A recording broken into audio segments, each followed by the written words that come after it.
সবাইকে আমন্ত্রণ জানাচ্ছি এবি নিউজ প্রাইম সংবাদে। আপনাদের সঙ্গে আছি আমি তাবাস্সুম মানিকা।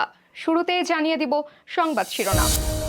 50 বছর পর প্রকাশ্যে মেজর ডালিম, শেখ মুজিবকে নিয়ে বিস্ফোরক মন্তব্য। আয়নাঘর থাকবে না, সিভিল ড্রেসে কাউকে আটকও করা যাবে না বলেন স্বরাষ্ট্র উপদেষ্টা। বিনামূল্যে পাওয়া ফ্ল্যাট নিয়ে মিথ্যা বলেন টিউলিপ, খবর ডেইলি মেইলের। পদত্যাগ করতে যাচ্ছেন জাস্টিন ট্রুডো, আসতে পারে ঘোষণা। বুমরাকে নিয়ে শঙ্কা, ভারতীয় দলে বিপর্যয়ের ছায়া। বিপিএলে দল পেলেন মোসাদ্দেক, খেলবেন শাকিব খানের দলে। দর্শক, এতক্ষণ শুনছিলেন শিরোনাম, এখন বিস্তারিত। প্রবাসী সাংবাদিক ইলিয়াস হোসেনের লাইভ টক শোতে কথা বলেছেন দীর্ঘদিন আড়ালে থাকা বীর মুক্তিযোদ্ধা লেফটেন্যান্ট কর্নেল শরীফুল হক ডালিম। তিনি মেজর ডালিম হিসেবে পরিচিত। মেজর ডালিম শেখ মুজিবুর রহমানকে সপরিবারে খুনে জড়িত এই অভিযোগে অভিযুক্ত। লাইভে 50 বছরের সব প্রশ্নের উত্তর দিয়েছেন তিনি। রোববার রাতে ইলিয়াস হোসেনের নিজের ইউটিউব চ্যানেলে প্রচারিত টকশোটি মুহূর্তেই ভাইরাল হয়। টকশোর শুরুতে মেজর ডালিম বলেন, দেশবাসীকে, বিশেষ করে নতুন প্রজন্মের ছাত্র জনতাকে যারা আংশিক বিজয় অর্জন করেছেন তাদের লাল শুভেচ্ছা জানাই। বিপ্লব একটি রাষ্ট্রে চলমান প্রক্রিয়া। নতুন প্রজন্মের ছাত্র জনতা যারা ফ্যাসিবাদ বিরোধী আন্দোলনে আংশিক বিজয় অর্জন করেছেন তাদেরকে আমি অভিনন্দন জানাই, সাথে লাল সালাম। বিপ্লব একটা সমাজে, যে কোনো রাষ্ট্রে একটি চলমান প্রক্রিয়া। মেজর ডালিম বলেন, শেখ মুজিবুর রহমানের মৃত্যুর খবর জানার পর শহর, বন্দর, গ্রামের লাখ লাখ মানুষ আনন্দ মিছিল বের করল। যে সমস্ত রাজনৈতিক নেতা বা দলগুলো আন্ডারগ্রাউন্ডে ছিল তারাও জনসমর্থন নিয়ে রাস্তায় চলে আসে। এভাবে জনস্বীকৃতি পেয়েছিল 15 আগস্টের বৈপ্লবিক সামরিক অভ্যুত্থান। অনেকে বলে মুজিবকে মারা হলো কেন? মুজিব তো মারা যায় নাই, মুজিব নিহত হয়েছে একটা সেনা অভ্যুত্থানে ঘটাকালে। সেনা অভ্যুত্থান তো আর খালে যাতে মার্বেল খেলে না, ওখানে দুই পক্ষ থেকেই গোলাগুলি হয় এবং হতাহত হয় দুই পক্ষে।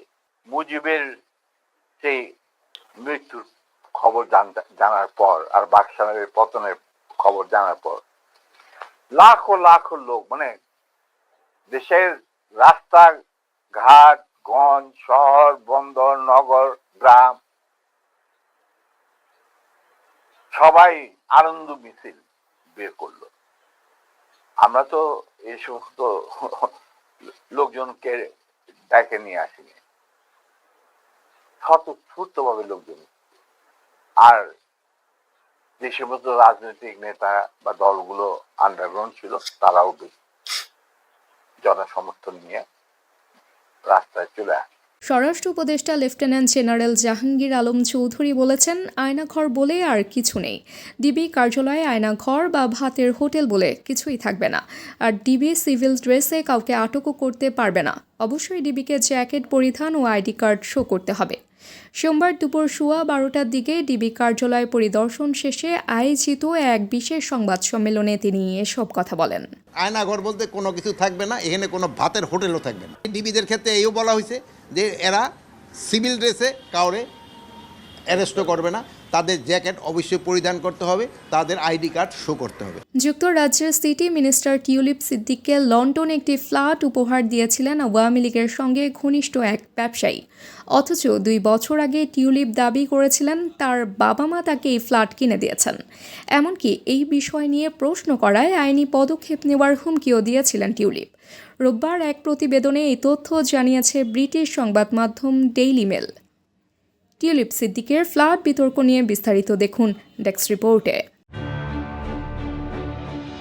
লন্ডনের ব্যস্ত রাস্তা, হাজারো মানুষের পদচারণা, শোনা যাচ্ছে এক রহস্যময় কাহিনী। একটি ফ্ল্যাটের গল্প যেন রূপ নিয়েছে রাজনৈতিক আলাপের কেন্দ্রবিন্দুতে। টিউলিপ সিদ্দিক, যুক্তরাজ্যের সিটি মিনিস্টার, আজকাল যেন আলোচনার টেবিলের অন্যতম প্রধান চরিত্র। এই ফ্ল্যাট উপহার নিয়ে শুরু হওয়া বিতর্ক তাকে ক্রমবর্ধমান চাপের মধ্যে ফেলেছে। সম্প্রতি প্রকাশিত এক প্রতিবেদনে জানা যায়, কিংস ক্রস এলাকায় 2004 সালে টিউলিপকে উপহার দেয়া হয়েছে একটি 2 শয্যার ফ্ল্যাট। অনুসন্ধানে জানা যায় এই উপহারদাতা আব্দুল মোতালিফ, যিনি শেখ হাসিনার ঘনিষ্ঠজন বলে পরিচিত। 2001 সালে মাত্র 1,95,000 পাউন্ডে ফ্ল্যাটটি কিনেছিলেন।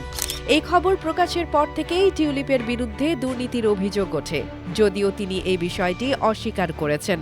তবে অভিযোগের ফলে সরকারের জন্য বিব্রতকর অবস্থার সৃষ্টি হয়েছে। টিউলিপ সিদ্দিকের সিটি মিনিস্টার হিসেবে দায়িত্ব পালন নিয়ে প্রশ্ন উঠেছে। এদিকে 70 বছর বয়সী মোতালিফ বর্তমানে পূর্ব লন্ডনে বসবাস করেন। তার সঙ্গে যোগাযোগ করে ফ্ল্যাটের বিষয়ে বিস্তারিত জানতে চাওয়া হলেও তিনি নীরব রয়েছেন।